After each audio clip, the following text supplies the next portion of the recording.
mettre ce culte entre les mains du Seigneur. Père éternel, quelle grâce, quelle joie de pouvoir se réunir ce matin, Seigneur. Un jour mis à part où nous pouvons simplement louer, élever ton nom, Seigneur, entendre parler de ta parole, tous ensemble, nous pouvoir nous réjouir de l'œuvre que tu as accomplie à la croix. Nous te remercions à la fois pour les personnes qui ont pu se déplacer pour le moment, pour nos futurs retardataires également, et nous prions simplement de bénir toutes les personnes qui n'ont pas pu se présenter aujourd'hui, venir ou simplement se déplacer. Tu connais les raisons, Seigneur. Nous te demandons particulièrement la bénédiction, le réconfort et surtout la consolation si besoin, Seigneur. Que leur joie soit parfaite en toi. Que ton nom soit ouvert simplement. Ouvre les cieux, Seigneur. Ouvre les cieux. Regarde-nous, bénis-nous. Que ton nom est grand, Seigneur. Amen. Amen. Je vais commencer avec le psaume 133 avant d'introduire le premier chant. Psaume que vous connaissez, je pense, et qui nous dit « Oh, qu'il est bon et qu'il est agréable pour des frères de se trouver ensemble. » C'est comme l'huile parfumée répandue sur la tête qui descend sur la barbe d'Aaron et qui coule jusqu'au bord de ses habits. C'est comme la rosée qui descend de l'Hermon sur le mont de Sion. C'est là que l'Éternel accorde sa bénédiction et la vie pour toujours. Amen. Chantons le premier chant qui nous dit « À nouveau réunis pour louer le Seigneur ».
Dans Éphésiens, le chapitre 1, versets 1 à 6.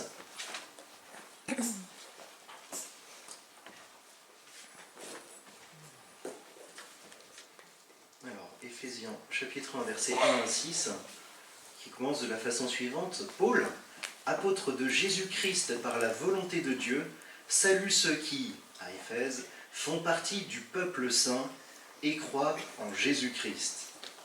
On pourrait dire aussi, salut ceux qui, à Petite Sainte, font partie du peuple saint et croient en Jésus-Christ.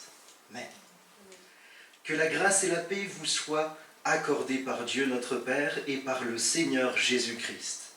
Béni soit Dieu, le Père de notre Seigneur, Jésus-Christ, car il nous a comblés de toute bénédiction de l'Esprit dans le monde céleste, en raison de notre union avec Christ. En lui, bien avant de poser les fondations du monde, il nous avait choisis pour que nous soyons saints et sans reproche devant lui, pour qu'il nous a aimés. Il nous a destinés d'avance à être ses enfants qu'il voulait adopter par Jésus-Christ. Voilà ce que, dans sa bonté, il a voulu pour nous, afin que nous célébrions la gloire de sa grâce qu'il nous accorde en son Fils bien-aimé. Qu'il est bon de se rappeler que tout ceci nous est accordé au travers de Jésus-Christ, au travers de l'œuvre qui a été faite à la croix. C'est ce qui nous permet de pouvoir dire « Abba Père », qui est notre prochain chant. « Abba Père ».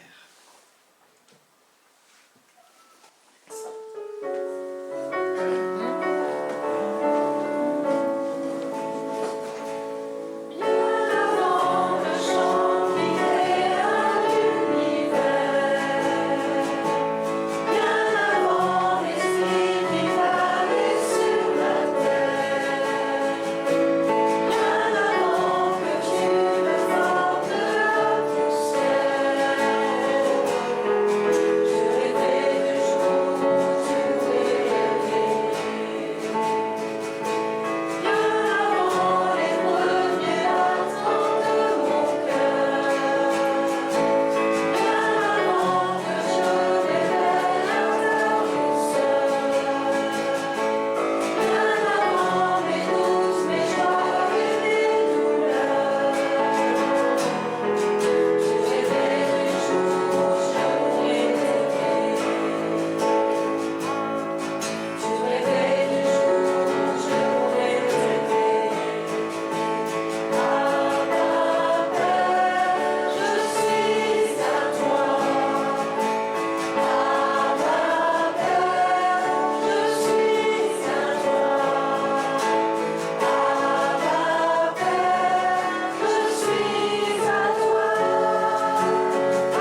On essaiera de le reprendre dès la prochaine fois, des choses qui arrivent.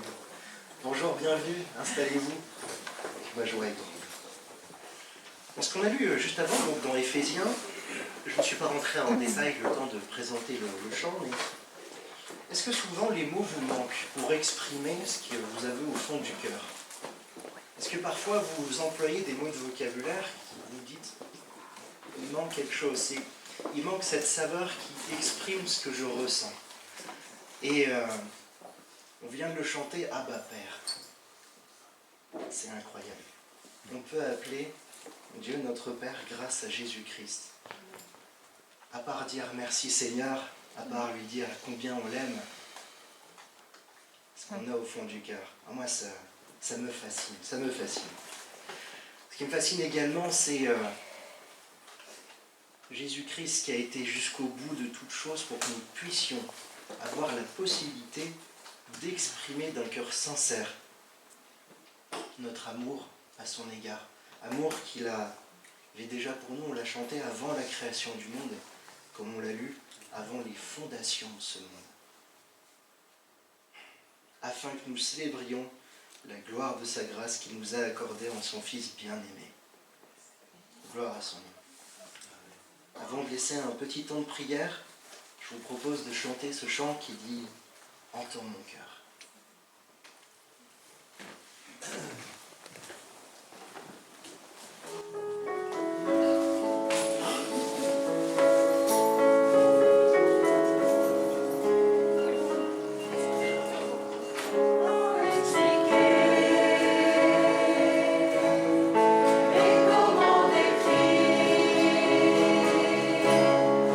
Amour si grand, si puissant, que rien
pour exprimer justement ce que nous avons sur notre cœur.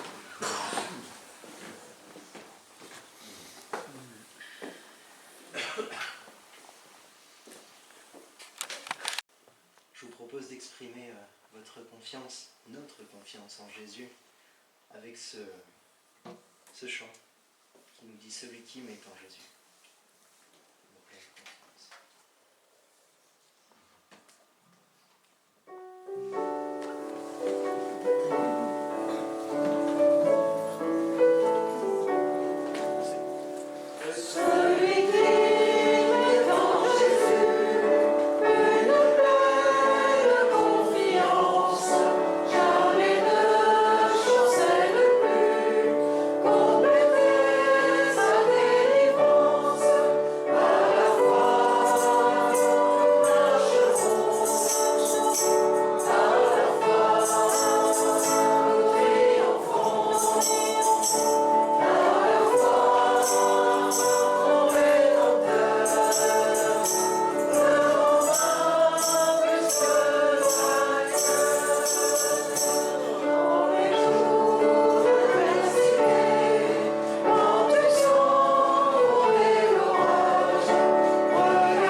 Ceux qui me connaissent savent que l'un de mes passages préférés, l'un de mes nombreux, je suis d'accord, se trouve en Jean 3.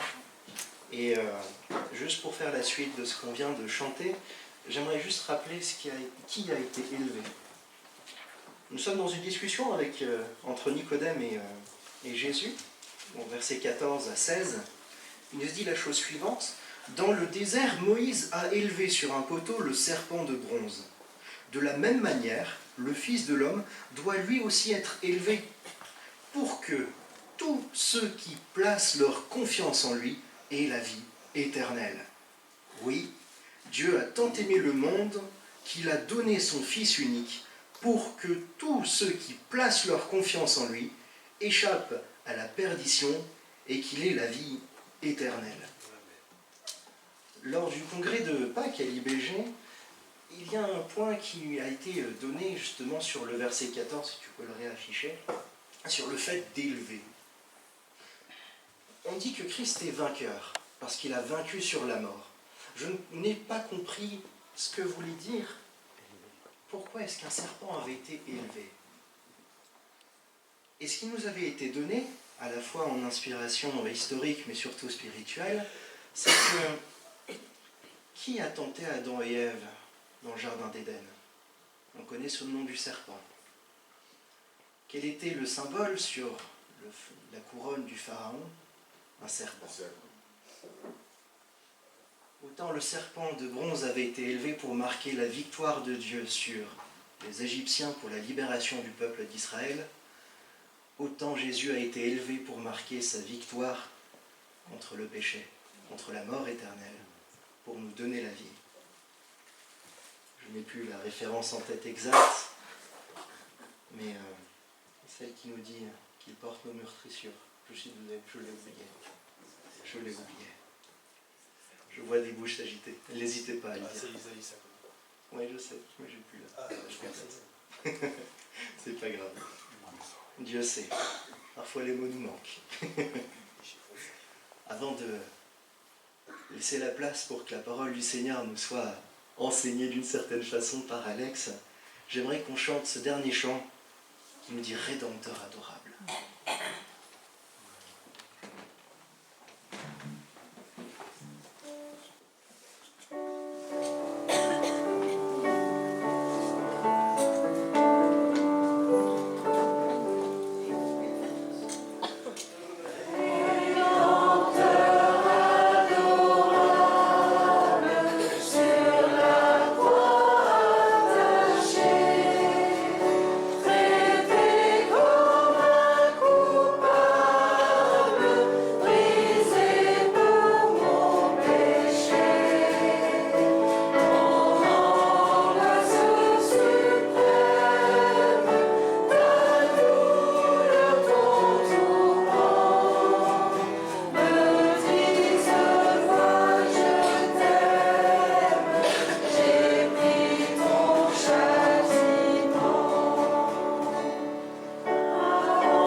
laisse la place et que l'Esprit te guide à l'éclairage de la parole.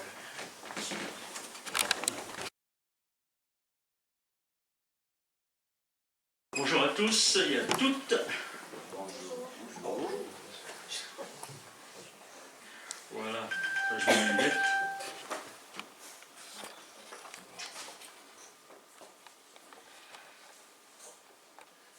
Alors on va démarrer une nouvelle série de prédications. Donc c'est moi qui fais l'ouverture. J'ai remarqué, à chaque fois ça tombe sur moi.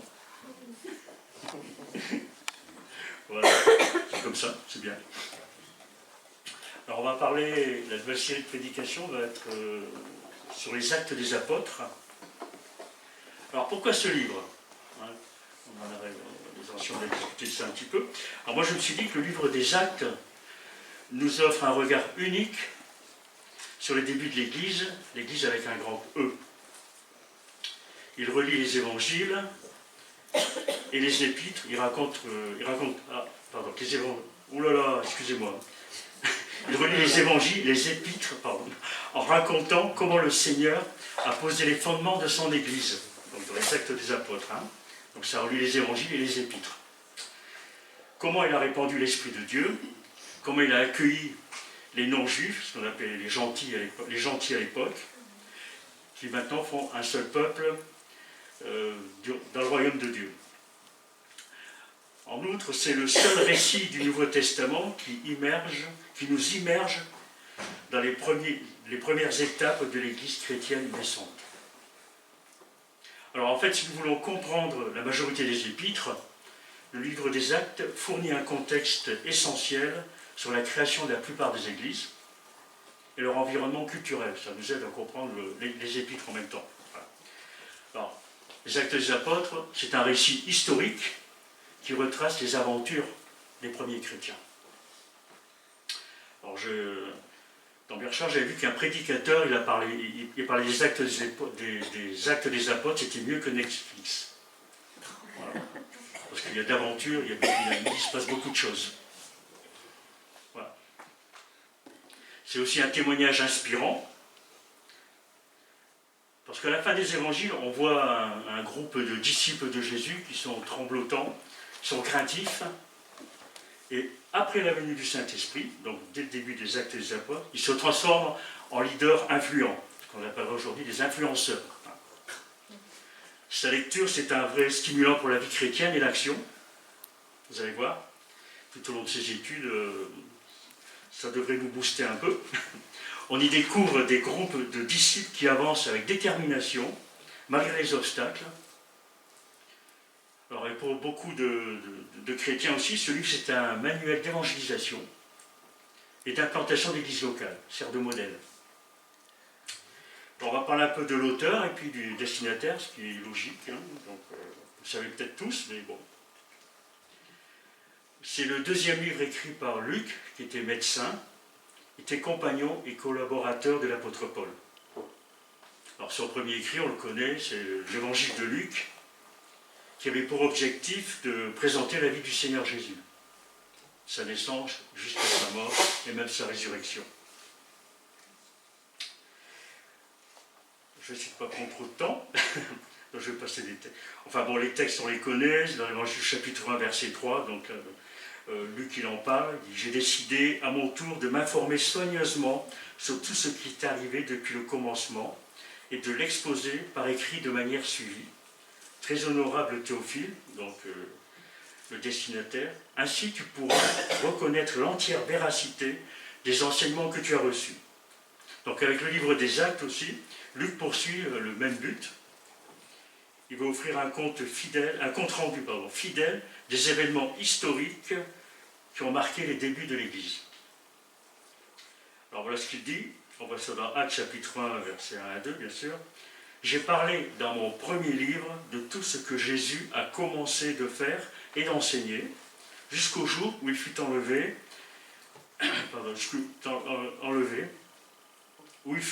après avoir donné ses ordres par l'Esprit Saint aux apôtres qu'il avait choisis. Alors, le style d'écriture de Luc, c'est un style précis, détaillé, qui permet de vérifier justement ou de réfuter facilement ses affirmations. Il a fait de nombreuses références à des personnages historiques bien connus de son époque. Bon, Gamaliel, on entend parler, mais qui était connu à l'époque. Les gouverneurs Félix et Festus, qu'on retrouve dans l'histoire profane, pour ne citer qu'eux, ainsi aussi que divers éléments fondamentaux qui crédibilisent son récit et qui s'appuient sur des faits historiques de l'époque. Alors tout est vérifiable dans les Actes des Apôtres, tous les noms, les situations, tout est vérifiable historiquement. C'était la volonté de Luc, justement. Alors Luc adresse ces deux récits à un certain très excellent Théophile. Alors qui c'est ? C'est un chrétien, un disciple du Seigneur. Et le titre très excellent, pourrait être un terme, disons, honorifique qui est attribué à un fonctionnaire du gouvernement romain. Donc ce n'est pas n'importe qui. C'était son mécène, donc son bienfaiteur, son sponsor littéraire, qui, en ce qui concerne la rédaction et la copie et peut-être la distribution de l'évangile de Luc et des actes. La tradition de l'Église lui a donné un nom, il s'appelle M. Flavius Clémence, enfin c'est pas très important, c'était le cousin de l'empereur Domitien, et Domitien c'est cet empereur qui a persécuté lui vers la fin de sa vie les chrétiens, et qui a mis, c'était la période où Jean s'est retrouvé en prison dans l'île de Patmos. Donc un cousin pas très sympa à mon avis. Pour les chrétiens, déjà, voilà. Alors, l'objectif de Luc, à travers ses écrits, est que Théophile parvienne à une pleine certitude sur la vérité concernant Jésus. Il vise également à ce que les chrétiens soient affermis dans leur foi et progressent dans leur marche spirituelle, en leur fournissant des bases solides et vérifiables pour comprendre l'œuvre de Dieu dans l'histoire. Alors, on peut peut-être envoyer la petite diapo, merci. Voilà, juste pour expliquer. Alors, on peut diviser les actes des apôtres, ça va nous aider tout au long de ces études, de ces prédications plutôt. Donc, il y a deux manières. La première, c'est, on peut voir la division entre le chapitre 2 et le chapitre 12, qui parle du ministère de l'apôtre Pierre, de 2 à 12. Après, de 13 à 28, donc le dernier chapitre des Actes, on parle que du ministère de l'apôtre Paul. Donc ça nous donne une vue d'ensemble, de 12 Pierre, et ensuite l'apôtre Paul à partir du chapitre 13. On peut le voir aussi sur une manière plus géographique, et c'est ce que ça se découpe bien dans le livre. Ça répond ça couvre la période, c'est géographique, donc c'est une période. Donc c'est ce qu'il dit dans les Actes des Apôtres chapitre 1 verset 8. Vous serez mes témoins à Jérusalem, en Judée, dans la Samarie, et jusqu'au bout du monde. Alors les chapitres 1 à 7 parlent de Jérusalem, les chapitres de 8 à 12 parlent de la Samarie, de 13 à 28, ça parle le reste du monde. Voilà. Et là-haut, il y a un petit point rouge, c'est Petite Sainte, c'est Dunkerque. Voilà. Le reste du monde, c'est nous. Alors, c'est venu jusque chez nous. Alors, le chapitre 29, c'est à nous de l'écrire. Il a été écrit déjà, et voilà. C'est à nous, en tant que disciples modernes, d'écrire le chapitre 29 et les suivants. On va continuer. D'ailleurs, il y a une association internationale qui s'appelle Acte 29 et qui travaille à l'implantation d'églises un peu partout dans le monde, justement. Voilà, alors je vais lire mon texte. J'espère que je ne vais pas être trop long, c'est assez clair. On va lire donc Acte chapitre 1, versets 1 à 26. Je ne sais pas si quelqu'un pourrait le lire, ça m'arrangerait bien. Sylvie, tu le sens ? Oui. Vas-y, Sylvie. Théophile, j'ai parlé dans mon premier livre de tout ce que Jésus a commencé de faire et d'enseigner dès le commencement, jusqu'au jour où il fut enlevé au ciel après avoir donné ses ordres par le Saint-Esprit aux apôtres qu'il avait choisis. Après qu'il eut souffert, il leur apparut vivant et leur en donna plusieurs preuves, se montrant à eux pendant 40 jours et parlant des choses qui concernaient le royaume de Dieu, Comme il se trouvait avec eux, il leur recommanda de ne pas s'éloigner de Jérusalem, mais d'attendre ce que le Père avait promis, ce que je vous ai annoncé, leur dit-il. Car Jean a baptisé d'eau, mais vous, dans peu de jours, vous serez baptisés du Saint-Esprit. Alors les apôtres réunis lui demandèrent, « Seigneur, est-ce en ce temps que tu rétabliras le royaume d'Israël ?» Il leur répondit, « Ce n'est pas à vous de connaître les temps ou les moments que le Père a fixés de sa propre autorité. Mais vous recevrez une puissance, le Saint-Esprit, survenant sur vous, et vous serez mes témoins à Jérusalem, dans toute la Judée, dans la Samarie et jusqu'aux extrémités de la terre. » Après avoir dit cela, il fut élevé pendant qu'il le regardait, et une nuée le déroba à leurs yeux. Et comme il avait les regards fixés vers le ciel, pendant qu'ils s'en allaient, voici 2 hommes vêtus de blanc leur apparurent et dirent : Hommes galiléens, pourquoi vous arrêtez-vous à regarder au ciel ? Ce Jésus qui a été enlevé au ciel du milieu de vous viendra de la même manière que vous l'avez vu allant au ciel. Alors ils retournèrent à Jérusalem de la montagne appelée des Oliviers, qui est près de Jérusalem, à la distance d'un chemin de sabbat. Qui veut lire la suite ? Quelqu'un continue ? Dès leur arrivée, ils montèrent à l'étage supérieur de la maison où ils se tenaient d'habitude. C'étaient Pierre, Jean, Jacques et André, Philippe et Thomas, Barthélemy et Matthieu, Jacques, fils d'Alphée, Simon le Zélé et Jude, fils de Jacques. Eux tous, d'un commun accord, se retrouvaient souvent pour prier avec quelques femmes, avec Marie, la mère de Jésus, et avec les frères de Jésus. Un de ces jours-là, Pierre se leva au milieu des frères. Ils étaient là environ 120. Mes frères, dit-il, il fallait que les prophéties de l'Écriture s'accomplissent, car le Saint-Esprit, par l'intermédiaire de David, a parlé à l'avance de Judas, qui a servi de guide à ceux qui ont arrêté Jésus. Cet homme était l'un des nôtres, et il a eu sa part dans le service qui nous avait été confié. Avec l'argent qu'il a reçu en paiement de son crime, il a acheté un champ, il y est tombé la tête la première, il s'est éventré, et ses intestins se sont répandus sur le sol. Tous les habitants de Jérusalem l'ont appris. C'est pourquoi ils ont appelé ce champ Akeldama, ce qui dans leur langue signifie le champ du sang. Or, il est écrit dans le livre des psaumes que sa maison reste vide et qu'elle soit privée d'habitants. Et plus loin, qu'un autre prenne sa charge. Nous devons donc choisir l'un de ceux qui nous ont accompagnés durant tout le temps où le Seigneur Jésus sillonnait le pays avec nous, depuis le moment où Jean l'a baptisé, jusqu'au jour où il a été enlevé du milieu de nous. Cet homme sera ainsi, avec nous, un témoin de sa résurrection. On présenta 2 hommes, Joseph, appelé Barsabas, surnommé le Juste, et Matthias. Et l'on fit alors cette prière. Toi, Seigneur, tu connais le cœur de tous les hommes. Désigne toi-même celui de ces 2 frères que tu as choisi pour occuper dans cette charge d'apôtre la place que Judas a désertée afin d'aller à celle qui lui revenait. Puis ils tirèrent au sort,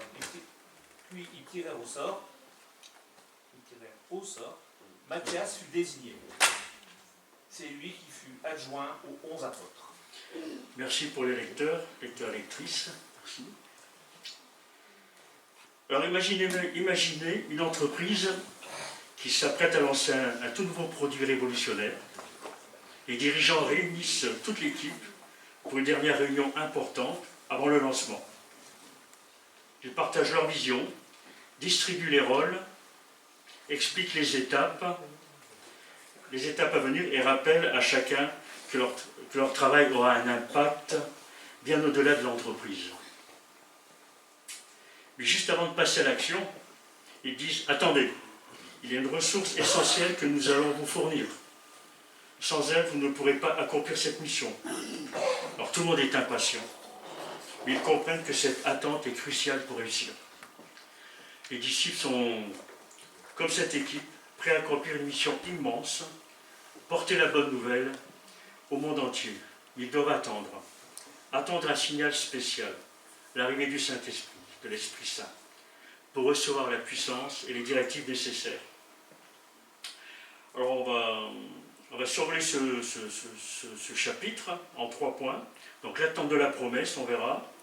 Le départ du Seigneur, mais qui ne laisse pas un grand vide. Et les apôtres qui se préparent pour la mission. Voilà. Tu peux fermer le... Tu peux tirer le rideau si tu veux.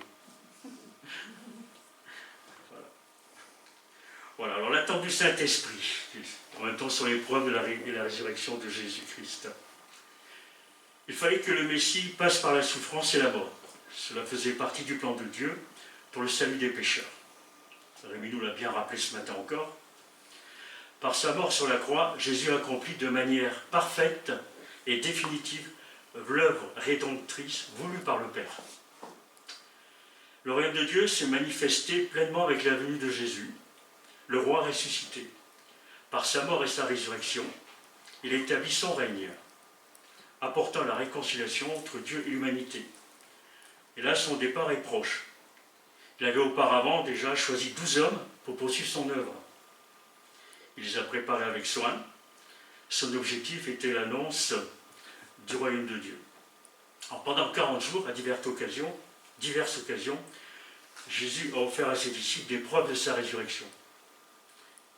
Il est apparu à 2 pèlerins sur la route qui menait au village ou à la ville d'Emmaüs, ce qui ne rapporte Luc au chapitre 24. Il a mangé et bu avec ses disciples.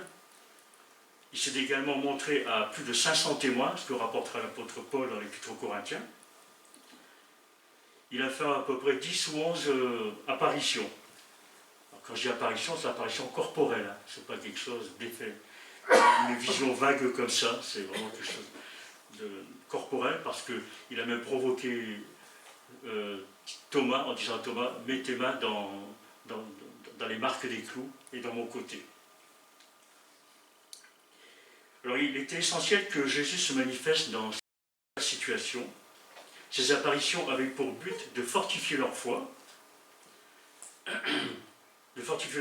en sa résurrection, confirmant ainsi sa messianité, qu'il était vraiment le Messie, et sa divinité, qu'il était vraiment le Fils de Dieu. Je crois que Jésus lui-même a expliqué aux apôtres, en s'appuyant sur l'Ancien Testament, les prophéties, les passages annonçant sa vie, sa mort, sa résurrection et son retour glorieux. Comme je disais tout à l'heure, il avait rencontré les pèlerins d'Emmaüs, et là on a un peu un échantillon de ce qu'il a pu raconter à ses disciples pendant ces 40 jours qu'il les a enseignés. Il aura fait une formation théologique poussée et profonde en même temps. Un bon séminaire. Alors avant de quitter ses disciples, il leur enseigne une vérité fondamentale. Pour continuer son œuvre, ils doivent recevoir le Saint-Esprit, ce qui est capital afin d'être équipés pour mener une vie de sainteté et pour remplir pleinement la mission qu'il leur a assignée. Il va être bien équipé. Les apôtres du Christ ne seraient pas qualifiés pour le service du Christ avant d'avoir reçu la puissance de l'Esprit. Leur connaissance des faits concernant le Christ et leur compréhension de l'Ancien Testament ne suffirait pas pour les préparer à la tâche qui les attendait. Même s'ils avaient une éducation juive, ils avaient vécu dans le milieu de la parole de Dieu, ce n'était pas suffisant pour accomplir leur mission. Il leur a recommandé aussi de demeurer à Jérusalem afin qu'ils puissent recevoir cette promesse, la promesse du Père, qui était bien sûr l'effusion de l'Esprit. Donc cet événement marquait un tournant crucial dans l'histoire de l'Église, car il annonçait le début d'une nouvelle ère, une ère dans laquelle l'Esprit de Dieu serait à l'œuvre parmi les disciples. Grâce à ce don spirituel, ils seraient capables non seulement de mener une vie sainte, mais aussi de remplir leur mission de témoignage de l'annonce de l'Évangile pour étendre le royaume de Dieu sur la terre. Jésus, on le voit, établit aussi un contraste entre le baptême de Jean-Baptiste et le baptême spirituel qu'il va donner. Le baptême d'eau est utilisé comme un élément principal pour accomplir un rite extérieur. Il était largement répandu dans la culture juive. Il s'agissait dans la culture juive d'un rite initiatique bien connu que pratiquaient beaucoup de groupes juifs de l'époque, ceux qui ont entendu parler des Esséniens. Cette secte pratiquait le baptême par immersion aussi. Donc c'était pratiqué par les Juifs au 1er et au 2e siècle, donc c'est courant. Celui que Jean-Baptiste pratiquait était un acte symbolique et préparatoire à l'avènement du Christ. C'est ce qu'il disait, moi je vous baptise d'eau, lui il viendra, vous baptisera de l'Esprit. C'était destiné à une période donnée, qui depuis la venue de Jésus n'a plus lieu d'être. Car Jésus lui baptisera dans ou du Saint-Esprit, selon les traductions. élément dans lequel le baptême spirituel s'accomplira pleinement. C'est un baptême intérieur qui apporte une transformation spirituelle profonde et durable, destinée à demeurer pour l'éternité. Ce n'est pas un passage comme ça et c'est fini après. C'est ce que nous dit Tite aussi. Dans Tite, il est dit ça. Attendez, voilà, Tite, chapitre 3, verset 5.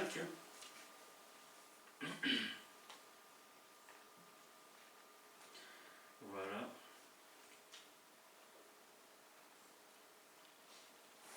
Il nous a sauvés parce qu'il a eu compassion de nous en faisant passer par le bain purificateur de la nouvelle naissance. Parce que nous a lu tout à l'heure aussi Rémi. C'est-à-dire en nous renouvelant du Saint-Esprit. Et dans Romains 8, verset 9, il dit « Celui qui n'a pas l'Esprit de Christ ne lui appartient pas ». Je vais apporter simplement cette chose. Donc l'Esprit de Dieu est donné aux enfants de Dieu pour le service et pour les équiper.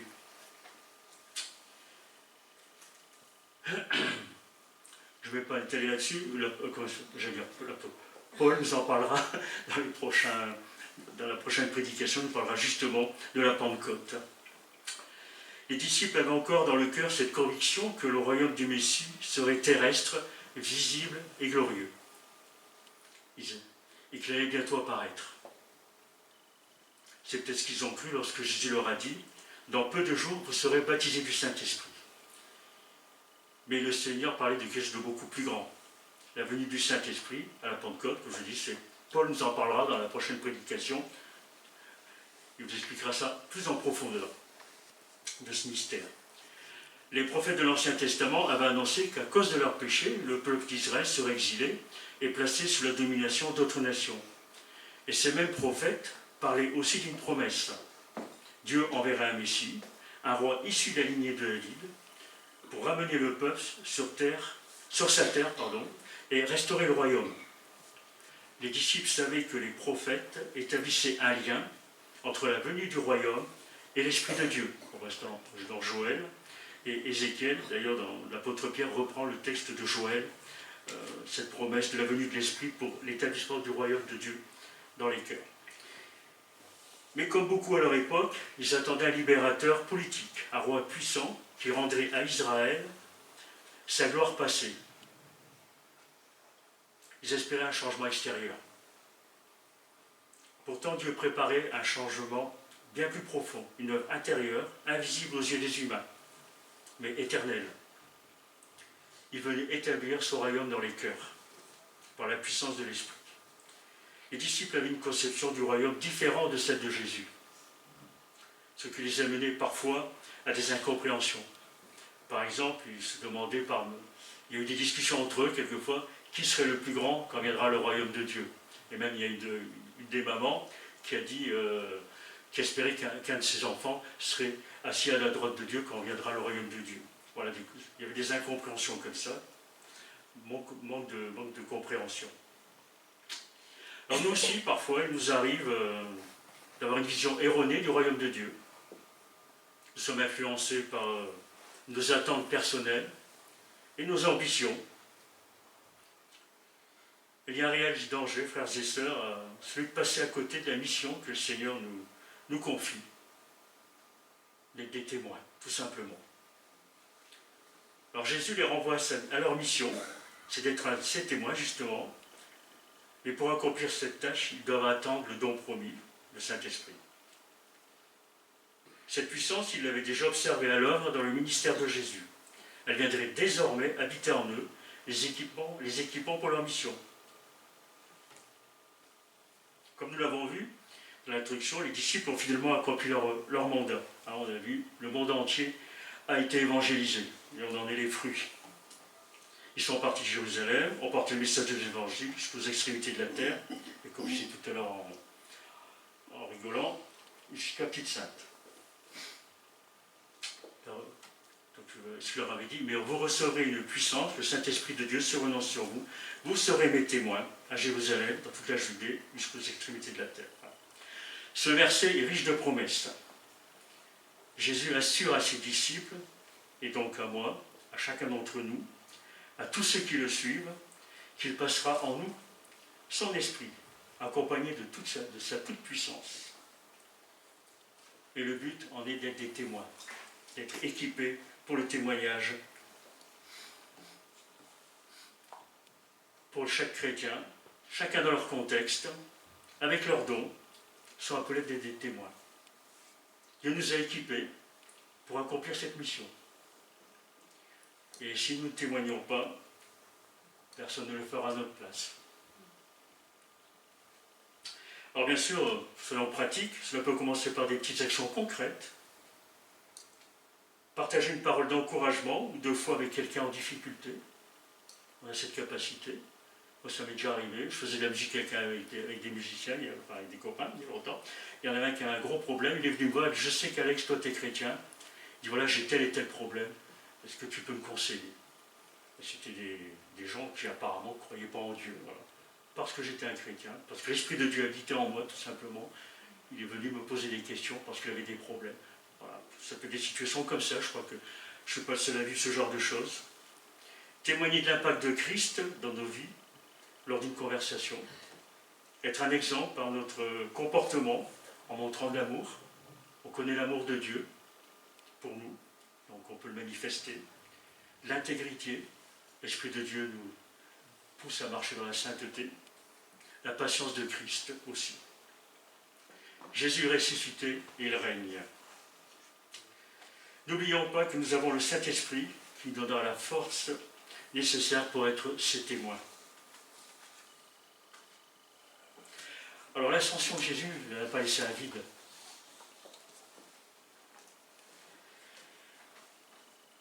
Dans quelques temps, on va fêter l'Ascension. C'est un jour férié, super. Hein, n'est-ce pas, pour ceux qui travaillent, pour les retraités, on reste autrement, n'est-ce pas? Un férié tous les jours. Hein, voilà. Alors pour la majorité des Français, l'Ascension est l'un des 11 fêtes légales d'après le Code du travail. On va faire un peu de culture.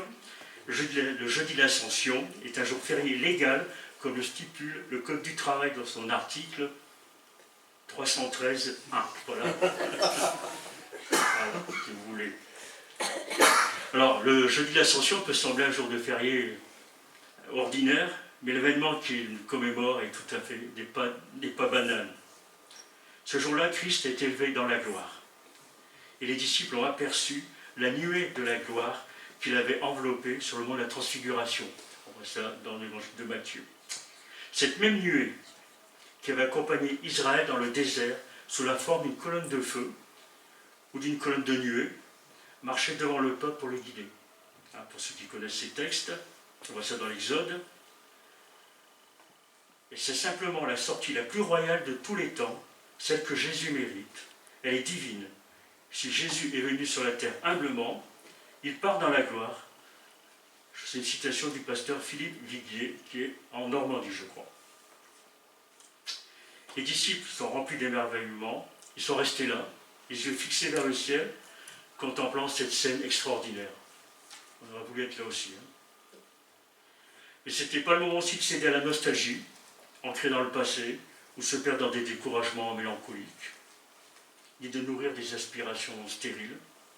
Il y a deux personnages qui apparaissent, qui viennent, certainement des anges, parce que l'Écriture, elle parle souvent de personnages habillés de blanc et avec blanc éclatant, c'est souvent des anges, enfin, c'est des anges. Ces deux personnages les ramènent à la réalité, ils les font descendre un petit peu. Il leur dit, ce Jésus que vous avez aimé, vous avez suivi, ben il va revenir. C'est la même chose pour nous. Le second avènement de Jésus est un thème récurrent dans le Nouveau Testament. On voit ça dans l'Épître des Thessaloniciens, l'un des textes assez parlants. Lorsqu'il viendra pour être en ce jour honoré dans la personne des membres du peuple saint et admiré, dans la personne de tous les croyants, et vous aussi, vous en ferez partie, puisque vous avez cru à son message que vous avez annoncé, la venue du Christ et pour les croyants. C'est ce que dira l'apôtre Paul aux Thessaloniciens. Alors, qu'est-ce que nous apprend le plan de Dieu pour notre vie entre le moment de l'ascension et et le retour du Christ. Retenons ceci. L'histoire racontée dans les Actes n'est pas simplement celle des apôtres, d'hommes courageux, d'hommes inspirés, d'hommes qui ont eu la chance de connaître Jésus physiquement. Mais c'est celle de Jésus qui continue d'agir. Les actes des apôtres, on les appelle aussi les actes de Jésus. L'œuvre de Christ ne s'est pas arrêtée à l'ascension. Elle se prolonge par ceux qui ont reçu son esprit, c'est-à-dire l'Église, jusqu'à son retour. Et l'Église, c'est nous. C'est pourquoi on ne doit pas considérer cet intervalle entre le départ et son retour comme un temps vide ou d'attente passive. C'est une période ouverte qui est propice pour notre vocation. Un temps où chaque croyant est appelé à vivre activement sa foi, à faire rayonner l'amour du Christ, annoncer l'Évangile, ici et jusqu'aux extrémités de la terre. Je me répète un peu, on dirait, mais bon, c'est le texte qui le veut. Nous ne savons pas quand Jésus reviendra, et ce n'est pas ce qui compte le plus. Ce qui compte, c'est de vivre prêt, rester fidèle et engagé pour lui. Car l'œuvre du Seigneur continue, et nous sommes concernés. En réalité, c'est lui qui nous a fait, nous avons été créés en Jésus-Christ pour de bonnes œuvres que Dieu a préparées d'avance afin que nous les pratiquions. C'est ce que dit l'Épître aux Éphésiens. Alors il y a Nicolas Blocher qui écrit un livre qui s'appelle Une vie de défi. Voilà ce qu'il dit par rapport à ce verset. Si nous avons été créés pour les bonnes œuvres et que Dieu nous demande d'accomplir les choses difficiles, j'en déduis que Dieu nous a créés pour relever des défis. Je dirais même plus, Dieu nous a créés pour relever des défis qu'il a préparés d'avance. C'est un des plus beaux encouragements à vivre la vie chrétienne à fond pour Dieu et à relever les défis les plus fous pour l'honorer. Il nous a créés pour ça. Si tu es sur terre, ce n'est pas par hasard. Dieu t'a voulu à cet endroit. Il t'a préparé, il t'a aussi préparé tout un plan d'action avec des défis à relever pour ta croissance. Alors moi je rajouterai, pour les personnes d'un certain âge, d'un âge certain comme moi, en partageant notre expérience, notre vécu, et ce que nous avons pu vivre avec le Seigneur, encourageons les plus jeunes à s'impliquer dans l'œuvre de Dieu. Poussons-les un petit peu là. Hein.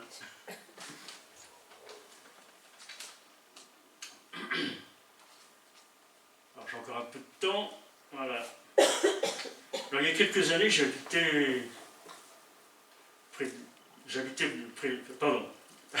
a quelques années, j'habitais une maison mitoyenne à un couvent de sœurs de Sainte-Thérèse. Un jour, il y a quelqu'un qui m'a demandé « Qu'est-ce qu'elles font là, ces sœurs ?» Je lui ai répondu simplement « C'est une maison de prière, elles prient. » Il me regarde un peu interloqué, puis il me dit « Ouais, mais elles travaillent au moins. » Alors, dans notre monde, la prière n'est pas toujours perçue comme un travail réel. Et pourtant, je crois que ça nous fait réfléchir ce genre de choses. Comme si la prière n'était pas un travail, comme si chercher Dieu n'était pas une action réelle, concrète, sérieuse, avec un résultat. Les disciples, eux, n'ont pas vu ça sous cet angle, cette personne, heureusement. Quand ils sont rentrés à Jérusalem, qu'est-ce qu'ils ont fait? Ils sont retournés dans leur endroit où ils se rassemblaient habituellement, qu'ils appellent la chambre haute, là où ils avaient partagé le dernier repas avec le Seigneur, avant sa crucifixion, où il leur est apparu après sa résurrection, et c'est là qu'il a dit à Thomas, mets tes mains dans la marque de mes clous. Ils sont tous arrivés là, animés d'un même élan, et ils se retrouvaient tous pour prier ensemble. Je crois que là, nous avons un parfait exemple que toute œuvre doit commencer dans la prière et dans l'unité. Alors, je vais trois petites choses pratiques. Avant tout projet ou activité, ou une mission ou un service, l'Église, nous devons nous consacrer du temps à la prière commune, cherchant la direction de Dieu. chercher à renforcer l'unité en mettant en avant la communication. On a les WhatsApp, on a plein de choses maintenant, c'est super. La coopération, ça va chercher à travailler ensemble. Le pardon entre les membres. Ensuite, s'assurer que tous les membres se sentent impliqués et soutenus, ce que je disais, que les têtes blanches, on pousse les jeunes, hein, et puis les petits jeunes, ils nous tirent un peu aussi parfois, afin que l'Église avance dans un corps uni, animé par l'Esprit de Dieu. Et comme diraient mes enfants, je ne fais qu'énoncer l'évidence, n'est-ce pas? J'ai rien inventé là. Alors Luc ne donne aucune précision sur les sujets de prière durant les 10 jours. C'est intéressant de savoir. Hein. Il priait sans doute dans l'attente de ce que Jésus leur avait promis. Seigneur, envoie ton esprit, on l'attend. Prépare-nous à la mission à laquelle tu nous as destinés. Voilà, je ne sais pas. Luc nous rapporte que la réunion, il y avait 120 personnes. Hein. Ça donne envie. Hein. Il y avait aussi plusieurs femmes là, qui avaient placé leur foi en Christ. Hein, vous voyez que Luc il donne pas mal de détails. Il y avait un groupe particulier qui avait soutenu Jésus et les apôtres tout le temps de leur ministère, tout le temps que Christ était sur terre. Il y avait aussi Marie, la mère du Seigneur. Elle habitait alors avec Jean. Jésus avait confié Jean à sa mère et sa mère s'est occupée et Jean s'occupait de la maman de Jésus. C'est la dernière fois d'ailleurs qu'elle est mentionnée dans la Bible. Donc il faudrait peut-être en parler à Léon XIV, n'est-ce pas? Qui en a beaucoup parlé. Voilà. Alors après sa résurrection, ils crurent et rejoignirent ses disciples. Oh pardon, les frères de Jésus sont aussi présents. Je sautais une phrase. Je veux aller trop vite. Ses frères sont présents aussi. Au début, ils ne croyaient pas. Ils le considéraient comme quelqu'un qui avait perdu il était un peu fou sur les bords, d'après ce que j'ai pu lire dans Matthieu. Ils ne croyaient pas que Jésus était le Fils de Dieu, qu'il était le Messie. Pour eux, c'était que leur frère. Et nul n'est prophète dans son pays, c'est ce que disait Jésus. Et pourtant, Jacques et Jude, donc deux de ses frères, sont des auteurs dans le Nouveau Testament. Il y a l'épître de Jacques et l'épître de Jude. Donc, vous voyez que rien n'est figé, les regards peuvent changer, les cœurs aussi. Ceux de nos proches qui nous trouvent parfois très étranges comprendront peut-être que demain que c'est ce que Dieu fait en nous. Alors pour accomplir leur mission, les apôtres devaient d'abord résoudre un problème. La place laissée par la trahison de Judas. Et celui-ci avait déjà reçu sa récompense. Il a eu les 30 pièces d'argent, symbole de sa trahison, et sa fin tragique, le suicide. Il a touché son salaire. Alors le comportement de Judas a pu surprendre les disciples, mais Pierre dira, cet homme était l'un des nôtres, et il a eu sa part dans le service qui nous avait été confié, et tout s'est passé conformément au plan de Dieu. D'ailleurs, Pierre, dans ce texte, Pierre cite les Écritures, et entre parenthèses, quand on parle d'Écriture, quand Pierre cite les Écritures, il cite l'Ancien Testament, parce que le Nouveau Testament n'avait pas encore été écrit.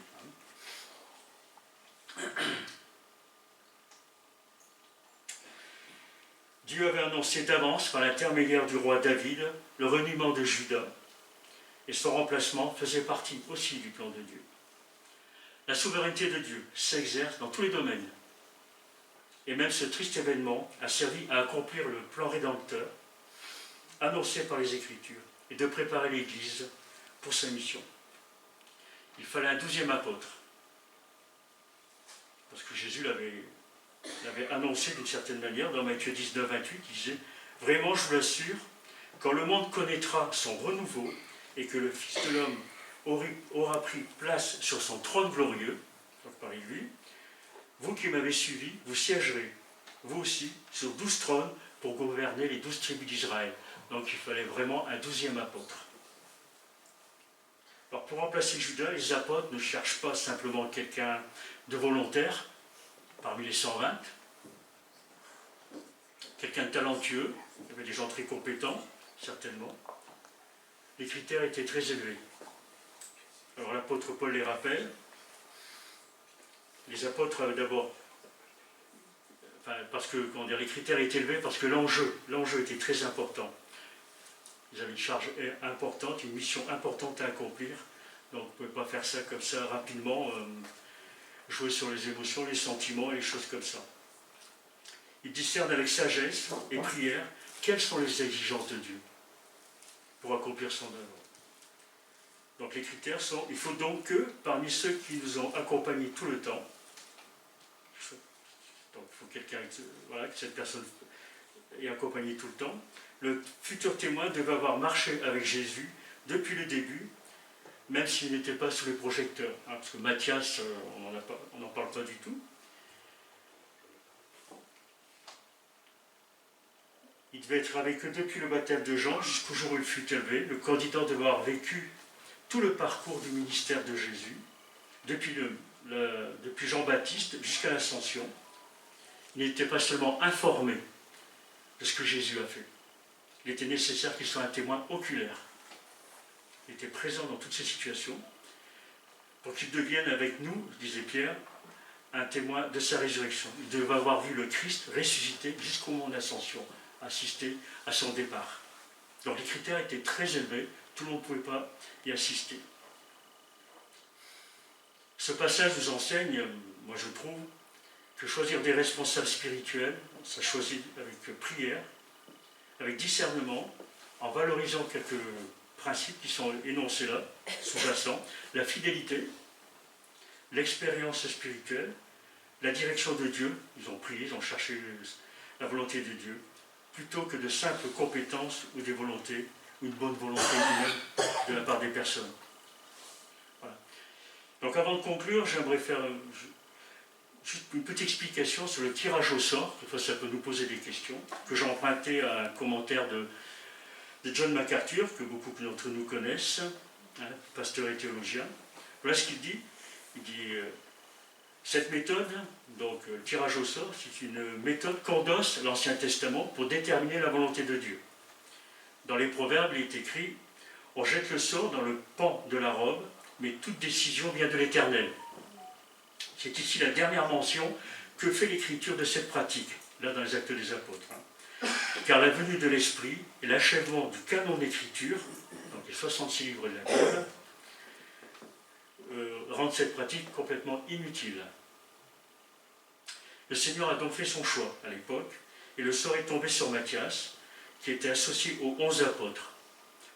Alors, MacArthur continue en disant « Matthias signifie don de Dieu. C'est ce qu'il sera pour les apôtres et pour l'Église. » Donc avec le choix de Matthias, pour remplacer Judas l'apostat, les préparatifs de l'Église sont terminés. Tout est maintenant prêt pour le prochain épisode, la naissance de l'Église, le jour de la Pentecôte. Et là, c'est notre frère Paul qui en parlera. Alors en conclusion, je poserai simplement une simple question. Question finale. Nous, est-ce que nous attendons passivement ou sommes-nous en train de nous préparer activement à ce que Dieu veut faire?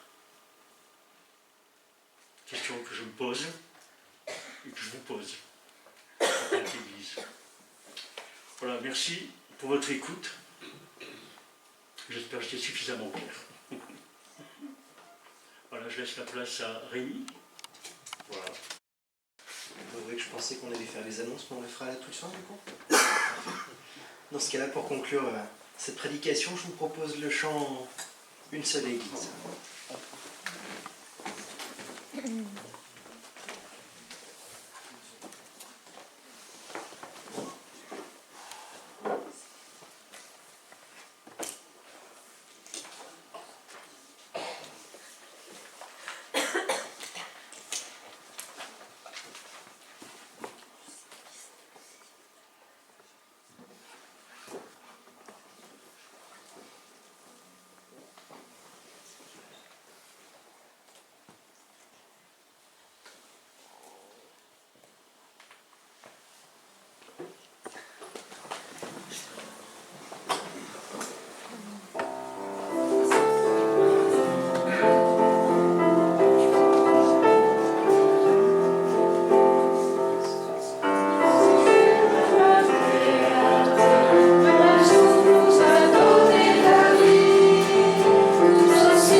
Oui, ce sera parfait là-haut. Je vais inviter donc Marc et les anciens, du coup, j'imagine, à s'approcher. Seulement Marc, bien mon petit Marc. Sinon, on va les faire attendre debout. Non, c'est pas grave. Voilà. Alors, hier, en fin de matinée,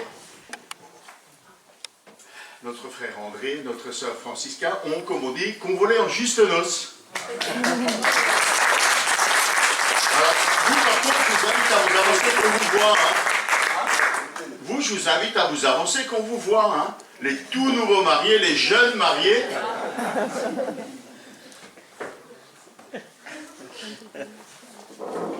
Voilà. Par cette belle journée, hein, hier, dans le bel atrium de la maison communale de Grande-Sainte, ça rappelle des souvenirs. Hein. Voilà. Ça va, André? Ça va. Voilà. Je vous invite à... Voilà, je vous ai proposé de vous avancer tout de suite parce que je voudrais vous laisser la parole, que vous puissiez témoigner de ce que le Seigneur a fait dans vos vies et de ce qui... voilà. Déjà. Quelques mots maintenant, oui. Et puis après, c'est moi qui vais un peu parler, et puis après, on fera venir les anciens. D'accord? Faut bien l'équipe passe. Merci beaucoup, Marc.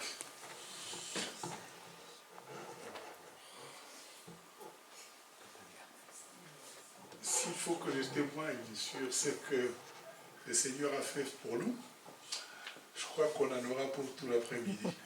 Amen. Et je pense que ça pourrait être pour une prochaine fois. Aujourd'hui, on va pas trop parler de ce qui s'est passé hier, mais beaucoup plus vous adresser un remerciement. Mais avant cela, nous commençons par saluer l'assistance qui est nombreuse aujourd'hui. Hein. Francisca et moi saisissons cette occasion, ce moment, pour vous exprimer notre profonde et sincère gratitude pour tout ce que l'Église en général a fait pour nous, pour que nous puissions réaliser notre projet de mariage vieux de plusieurs décennies. En fait, on est des jeunes mariés, mais en fait, on est de vieux. C'est-à-dire jeunes dans le vieux. Sincèrement, vos prières, votre soutien moral, matériel et spirituel nous ont accompagnés. Ça, c'est sincère. Hier, c'était un jour tout particulier pour nous. Devant l'officier de l'état civil de Grande-Sainte, il a été accompli notre mariage civil, comme dans les écrits. Je cite Habakkuk 2, verset 3. Je ne sais pas s'il faut lire pour qu'on puisse bien comprendre. Quelqu'un qui est Habakkuk 2, 3.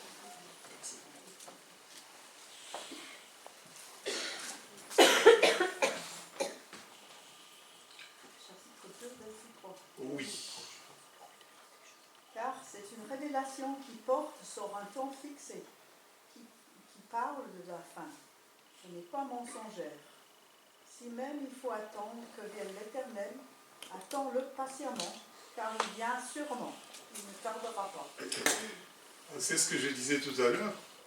C'est un projet d'il y a quelques décennies que nous avons attendu. Et ça s'est réalisé hier.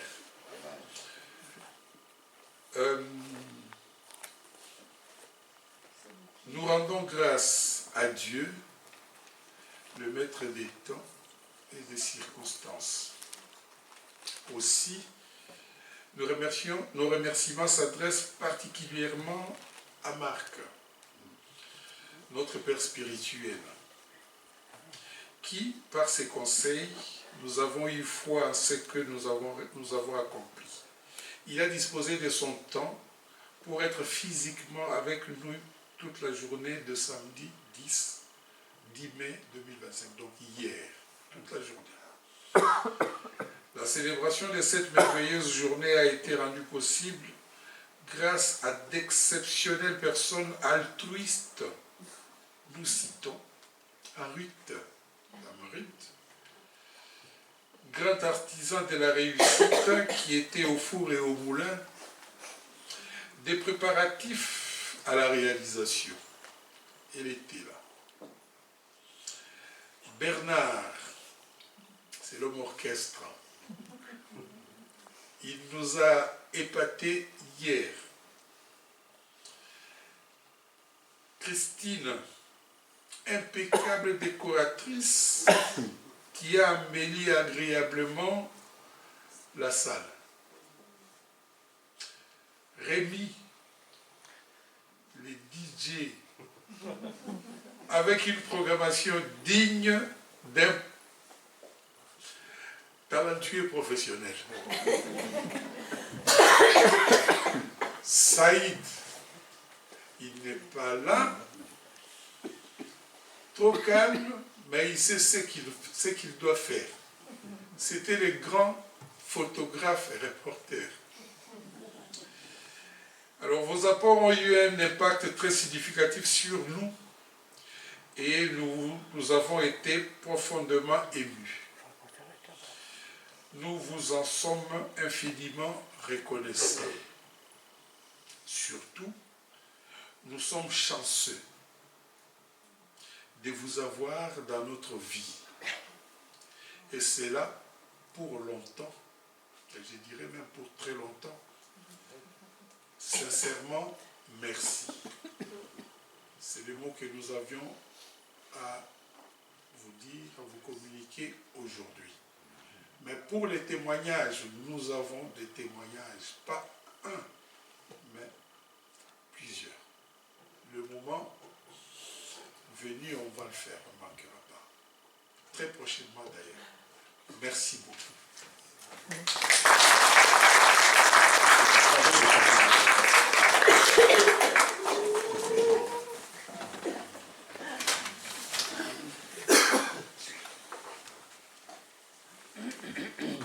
Je vous en prie, asseyez-vous. Voilà, je vais prendre quelques minutes. On ne va pas se précipiter. Alors, quand je suis arrivé à Petite Sainte, Francisca était déjà là. Elle m'a frappé par sa fidélité, sa persévérance, sa foi, sa confiance dans le Seigneur. Alors, ce n'est pas une personne qui fait beaucoup de bruit, mais elle était là et elle persévérait. Et malgré les difficultés, je me souviens, on a eu des visites avec Léo, elle s'accrochait et elle persévérait. Et puis, est arrivé André, qu'on a vu de temps en temps, jusqu'à ce qu'il y ait un événement imprévisible dans sa vie, et puis nous souhaiter surtout ce fameux voyage au Congo et ce terrible accident où André a été laissé pour mort. Mais Dieu ne l'a pas entendu de cette manière-là, et il l'a arraché des griffes de la mort. Et dans les événements qu'il a connus, il a entendu, il a reconnu cette voix de Dieu qui lui disait « André, je veux te bénir ».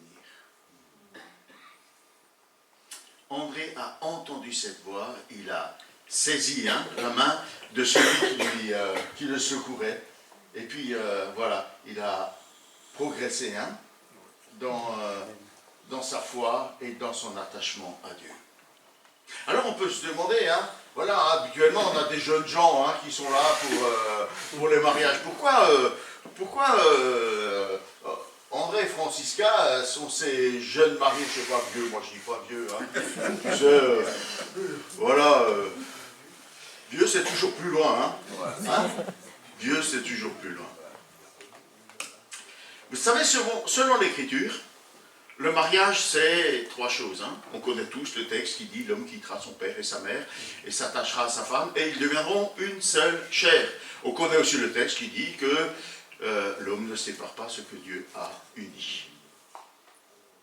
Et les théologiens s'accordent pour dire que le mariage selon Dieu, il est composé de 3 choses. D'abord du libre consentement. Hier, on était à la mairie, et le représentant de l'état civil vous a demandé, est-ce que vous voulez? Est-ce que tu es d'accord, franciscain, de prendre André, est-ce que tu es d'accord de prendre... Et tous les deux ont répondu, ah oui. C'était net, franc et massif.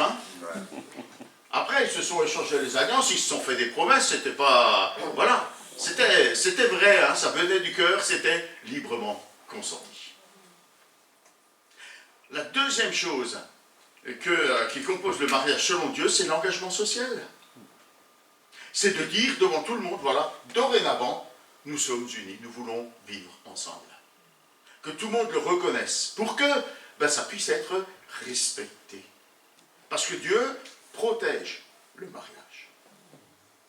Et la troisième chose, évidemment, c'est l'union intime d'un homme et d'une femme. Alors, quand j'ai visité André et Francisca quand ils m'ont fait part de leur projet de ce mariage, je me dis, tu sais, au Congo, il existe 3 mariages. Il y a le mariage au village, il y a le mariage à l'église et il y a le mariage à l'état civil. Nous, on s'est engagés selon la coutume traditionnelle. Mais elle regroupe ces 3 choses. Le libre consentement, tu étais déjà consentante, n'est-ce pas? Toi aussi, André. Ils se sont engagés publiquement, puisque les familles se sont réunies, voilà, tout le monde était au courant. Et puis, il y a eu des enfants, donc je pense que... voilà, les choses sont claires.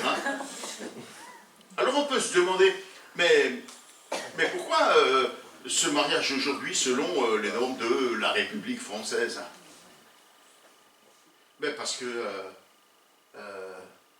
André et Francisca désirent honorer Dieu.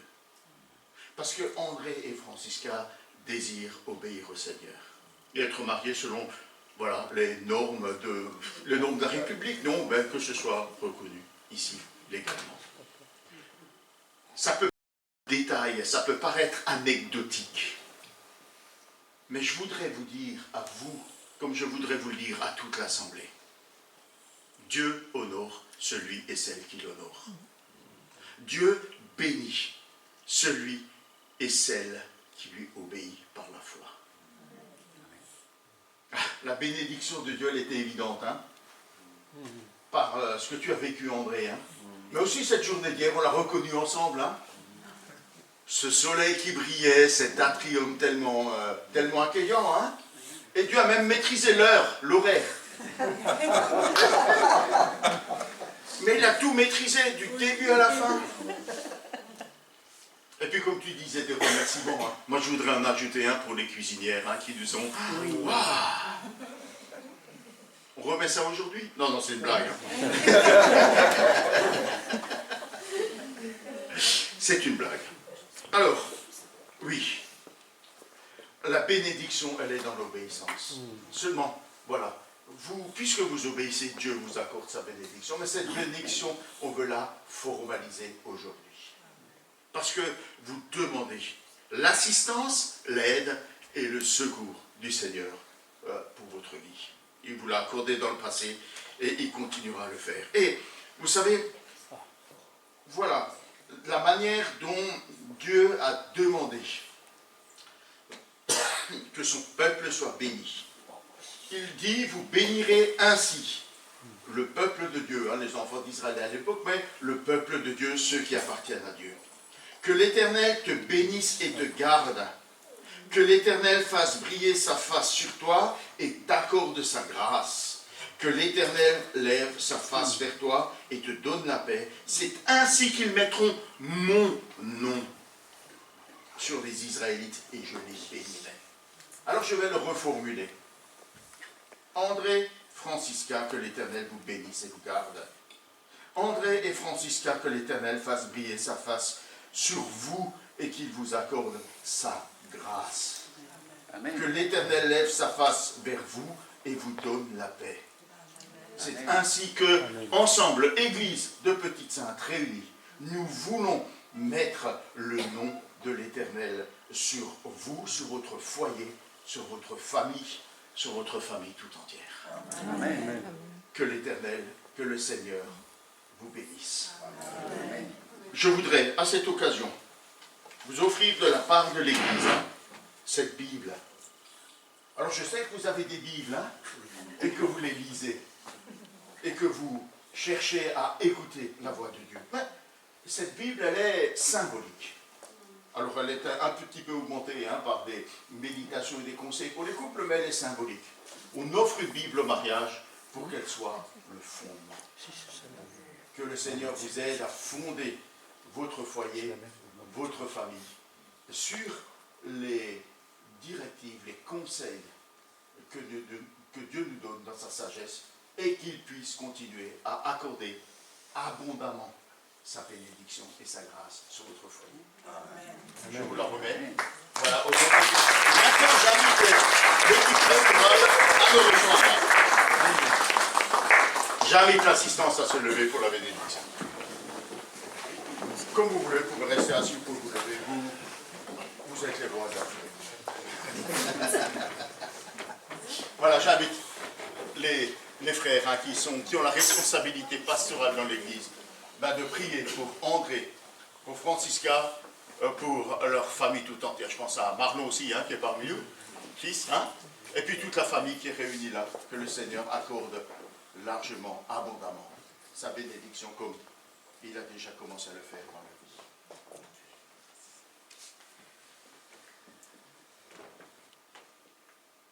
Seigneur, nous voulons te demander de bénir, ce que tu as déjà fait, de bénir notre frère et notre sœur, dans leur couple, dans leur vie au quotidien. Merci d'avoir déjà manifesté ta présence, merci de les avoir déjà appelés, Seigneur, à ton merveilleux salut, et d'avoir fait tes enfants. Merci pour les promesses que tu leur fais aussi, pour leur avenir aussi. Te prions que ces bénédictions qu'il y a sur eux déjà rejaillissent sur toute leur famille, Seigneur, sur leurs enfants, et sur tous les gens qui les côtoient, Seigneur. Fais d'eux un foyer où tu seras le roi et le Seigneur de leur vie. Amen. Amen. Seigneur, c'est vrai que nous voulons être reconnaissants pour ce jeune couple. Seigneur, merci parce que la première et plus grande décision, c'est déjà de t'avoir reçu dans leur vie. Seigneur, merci parce que tu as su trouver le chemin de leur cœur. Et tu leur as parlé, et tu leur as manifesté ta grâce, ton amour, ta bonté, ta fidélité, ta présence. Et Seigneur, ils comptent encore aujourd'hui et les jours à venir, jusqu'à ton glorieux retour, sur toi. Et cette parole qui leur a été donnée, qu'il puisse être un lien encore plus fort dans la relation de ce couple qui désire t'honorer, te glorifier, non seulement au sein de l'Assemblée, mais aussi dans ce monde, pour être des témoins vivants, des témoins qui te glorifient, qui marchent avec droiture et intégrité de cœur, dans l'amour fraternel, mais aussi, Seigneur, dans la sincérité. Seigneur, vraiment que tu puisses les bénir. Et nous savons que tu es le Dieu de bénédiction. Et ce que tu as commencé, Seigneur, eh bien tu l'achèveras. Seigneur, merci parce que tes promesses sont réelles et aucun homme ne peut aller à l'encontre de celles-ci. Et c'est pour cela que nous te disons déjà merci pour tout ce que tu leur accorderas en termes de bénédiction, pour eux et pour toute leur famille. Au nom de Jésus, Père. Amen. Amen. Seigneur, nous te remercions d'avoir institué le mariage dès Genèse 2. Seigneur, c'est une institution vraiment exemplaire et salutaire. Seigneur, tu es la troisième personne dans le mariage de Francisca et d'André. La corde à trois brins ne se brise pas facilement. Elles ne se rompent pas. Oui, Seigneur, sois le ciment entre Francisca et André, qu'ils puissent aller de l'avant. Merci pour l'exemple qu'ils veulent donner à tous ceux qu'ils connaissent et qui les connaissent. Ô Seigneur, accompagne-les, bénis-les, soutiens-les, Seigneur, Seigneur, nous t'aimons. Et quand nous voyons Francisca qui s'est faite radieuse pour André, Seigneur, nous voulons nous-mêmes, comme assemblée, être radieuse pour toi. Seigneur, nous voulons accompagner André et Francisca dans les bons et les mauvais jours. Seigneur, nous sommes là comme une famille autour d'eux. Nous les aimons. Nous te les confions. À toi la gloire, Seigneur Jésus. Merci pour ton amour. Merci de ce que tu nous as aimé le premier. Oui, bénis ce jeune couple, Seigneur. En ton nom. Amen. Amen. Amen. Seigneur, tu es le Dieu de grâce et de bénédiction. Et cette grâce et cette bénédiction, tu l'as déjà répandue abondamment dans la vie et le cœur d'André et de Francisca. Alors, c'est avec confiance que nous nous approchons de toi ce matin pour te les remettre. Pour, comme le dit ta parole, invoquer ton nom sur eux afin que ta bénédiction coule sur eux, sur leur couple, sur leur foyer, sur leur famille, au près comme au loin. Que ta grâce et ta bénédiction coulent sur eux comme un fleuve. Que le bonheur et la grâce les accompagnent tous les jours de leur vie. Et que chaque jour, ils soient conduits par le divin berger jusqu'à la maison de l'Éternel. Père, merci pour leur témoignage. Merci pour ce que tu as accompli, que tu continues d'accomplir en leur faveur et en faveur de chacun des membres de leur famille. Nous nous réjouissons de tout notre cœur. Béni sois-tu pour ton œuvre en leur faveur, Seigneur notre Dieu. Gloire à toi. Amen. Amen. Voilà.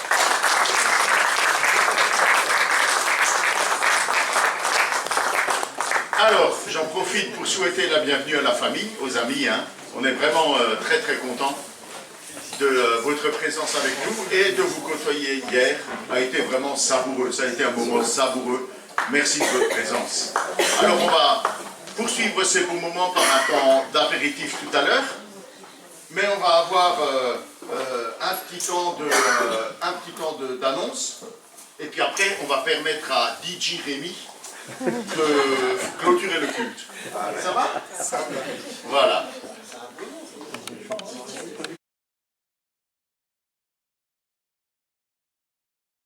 Pour que nous, jeunes, on puisse continuer à se reposer, en attendant que ce soit notre tour.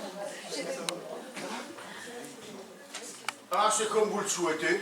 Vous êtes libre, vous pouvez y aller. Mais vous êtes beaux tous les deux, là. Ça va être court, Ça va être comme vous le voulez, si vous voulez. Je vous laisse aller. Je vous libère. D'accord? Non, allez, c'est bien. Je peux tirer la caméra. C'est pas un problème. Donc, je le répète pour ceux qui n'auraient pas compris, apéritif. Voilà. Mais c'est surtout pour entourer notre frère, notre soeur, pour leur adresser notre affection, nos félicitations, et puis évidemment entourer de notre affection la famille. Alors cette semaine, dans notre église, groupe des dames, lundi à 14h30 chez Chantal. Oui, je vois des têtes qui acquiescent, donc c'est ça. Next one, please. Mercredi, on aura notre étude biblique ici et sur Gîte Simite, sur l'évangile de Jean. Je crois qu'on n'est pas loin de conclure. Hein? Je crois que c'est la dernière. On n'est pas loin de conclure. Ouais. C'est la dernière. Donc, bienvenue à toutes et à tous. Ne manquez pas la conclusion. Groupe de quartier à 14h30 chez Ami, donc à Grande-Sainte. Et samedi, on aura un CA des associations, donc à 9h30. Donc ceux qui font partie du conseil d'administration se reconnaissent et seront là. Sera suivi, le CA sera suivi de la réunion des anciens et des diacres. Donc voilà, ils se réunissent ensemble ce samedi à 11h30. Et les groupes de jeunes samedi, c'est une semaine, il y en a, Il y en a, celle-là, elle vaut la peine d'être vécue, groupe de jeunes, donc voilà. Et dimanche, on aura notre culte à 10h. Et ce culte sera suivi d'une assemblée générale extraordinaire avec un seul thème, un seul vote. Est-ce que Madame la Présidente a quelque chose à dire? Elle parle. J'ai pas entendu. Tu as quelque chose à dire à propos de l'AG extraordinaire? Qu'on compte sur chacun pour être là. Alors, Surtout- on compte sur chacun pour être là, et surtout, si vous ne pouvez pas y être, s'il vous plaît, remplissez un pouvoir. Et dire que les membres votent, mais tout le monde a droit à la parole lors de la réunion. S'il y a des personnes qui sont pas membres, qui veulent s'exprimer. Je pense que chacune et chacun a reçu sa convocation. Si vous ne l'avez pas eu, si vous êtes membre et n'avez pas eu votre convocation, adressez-vous à Ruth. Voilà. Et le culte sera suivi d'un repas fraternel. Voilà. Donc, suivant la formule qui est désormais commune et courante dans notre Église. Chacun sait. Et joyeux anniversaire à Nathanaël qui n'est pas là ce matin. Voilà. Est-ce qu'il y a d'autres nouvelles ou informations? Bon, on va... Dit Jérémy.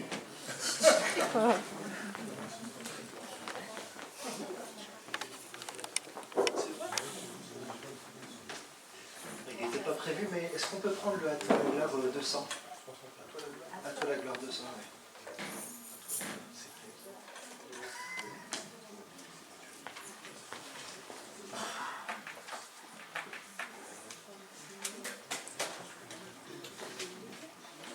Le titre, normalement, c'est Que la grâce la dure.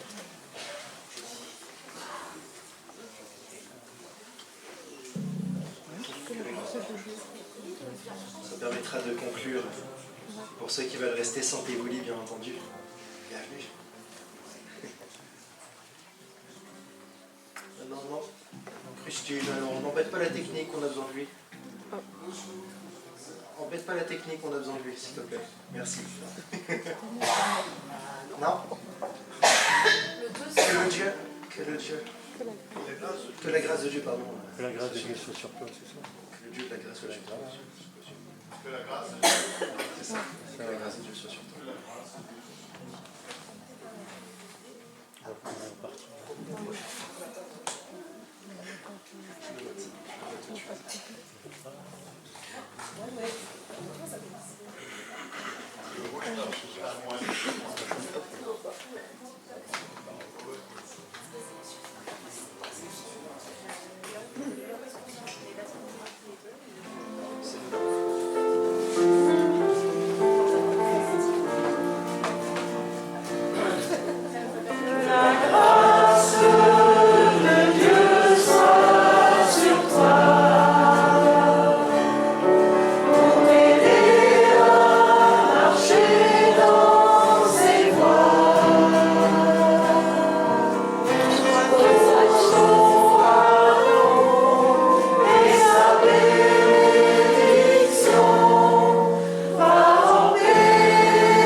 Bon dimanche à tous. Merci.